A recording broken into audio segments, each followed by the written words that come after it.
ഇക്കാലയളവിൽ സംസ്ഥാനത്തിൻ്റെ കയറ്റുമതി ഏകദേശം 74,000 കോടി രൂപയുടേതായിരുന്നു. ഇതിൽ നിന്നും 70% ഇതര സംസ്ഥാനങ്ങളിലേക്കായിരുന്നു. കേരളത്തിൻ്റെ വ്യാപാര കമ്മി വളരെ ഉയർന്നതാണെന്ന് ഇതിൽ നിന്ന് വ്യക്തമാകുന്നുണ്ട്. ഈ സാഹചര്യത്തിൽ ഇറക്കുമതി ചെയ്യുന്ന ഉൽപ്പന്നങ്ങളിൽ തദ്ദേശീയമായി ഉൽപ്പാദിപ്പിക്കാൻ സാധ്യതയുള്ളവയെ കണ്ടെത്തുക ആണ് പഠനത്തിൻ്റെ ഒരു ലക്ഷ്യം. ഉൽപ്പാദനക്ഷമത, കൂലിച്ചെലവ്, ലാഭം തുടങ്ങിയവ വിശകലനം ചെയ്ത് കേരളത്തിൽ ഉൽപ്പാദിപ്പിക്കാൻ സാധ്യതയുള്ള ഉൽപ്പന്നങ്ങൾ കണ്ടെത്താനും ഉൽപ്പാദനത്തിന് പിന്തുണ നൽകാനുമുള്ള നടപടികൾ സ്വീകരിച്ചു വരുന്നു.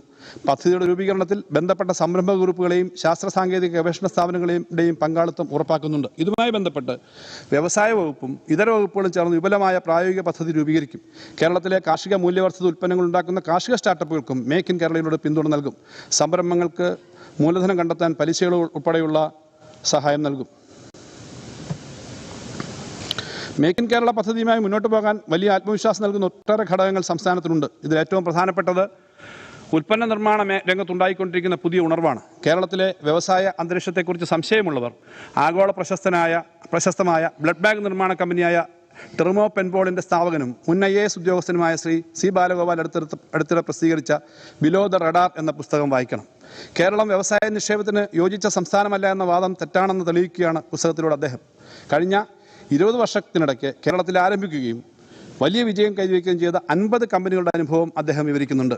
വ്യവസായ സമൂഹം തരുന്ന ഈ സാക്ഷ്യത്തോടൊപ്പം വേണം സ്റ്റാർട്ടപ്പ് മിഷൻ നേടിയെടുത്ത ദേശീയ അന്തർദേശീയ അംഗീകാരത്തെ കാണാൻ. അതുപോലെ ആവേശകരമാണ് വ്യവസായ വകുപ്പിൻ്റെ നേതൃത്വത്തിൽ സംഘടിപ്പിച്ച സംരംഭക വർഷത്തിൻ്റെ വിജയം. സർ, വ്യവസായ വകുപ്പ് ഏറ്റെടുത്ത സംരംഭക വർഷം പദ്ധതി, സ്റ്റാർട്ടപ്പ് മിഷൻ്റെ പ്രവർത്തനങ്ങൾ എന്നിവയോട് കേരളത്തിലെ സംരംഭക സമൂഹം നടത്തുന്ന ആവേശകരമായ പ്രതികരണമാണ് മേക്ക് ഇൻ കേരള പോലെയുള്ള ഒരു ബൃഹത് പദ്ധതി ഏറ്റെടുക്കാൻ സർക്കാരിന് ആത്മവിശ്വാസം നൽകുന്നത്. മേക്ക് ഇൻ കേരളയ്ക്കായി പദ്ധതി കാലയളവിൽ 1000 കോടി രൂപ അധികമായി അനുവദിക്കും. ഈ വർഷം 100 കോടി രൂപ മേക്ക് ഇൻ കേരളയ്ക്കായി മാറ്റിവെക്കുന്നു.